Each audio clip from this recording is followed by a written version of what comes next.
Sorry আমি বাবা বলতেছি কাপড় ছবি তুলো ক্যাপচারটা বলবো বাপের ছবি তুলতে মোবাইলটা নষ্ট করে এত কথা কেন বলো? এটা আমার শ্বাস দিতে গেছে রিল্যাক্স বেট রিল্যাক্স ওর সামনে দেখে বুঝলি যে মানুষ ধরো একটা গেলা আচ্ছা মোটা বানানোর ছবি তুললাম তুমি যদি ওইটা গিয়ে 1 ঘন্টা ছবি তুলে মানে 50 মানে 1 ঘন্টা ধরো লেগে গেল 50 মিনিট ছবি তুললাম তো মোবাইলটা রইল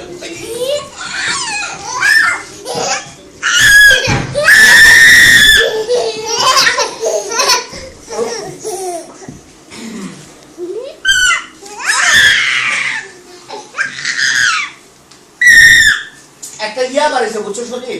3D প্রিন্টার তো খুঁজিল 3D প্রিন্টারে যে কালকে লাগাই উঠছে এটা কি শুনো 3D প্রিন্টার কিভাবে কাজ করে আদি পারে কত বেশি দিয়ে সেটা 3D প্রিন্টারে কি এক্সিস্ট করে এটা কি বের করে না না আচ্ছা আমি ফেসবুকে দিছিলাম তো রেট আছে তো ইউটিউবে দেখেন 3D প্রিন্টার জানো রেট আছে ডিজিটালে ঘুরে রেট সামথিং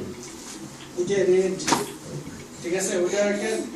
ডিজিটাল স্কেলে পাঠায় নেট এবং প্রিন্টারের মধ্যে ওর এক্সাক্ট ডিজিটাল 3D মানে ডিজিটাল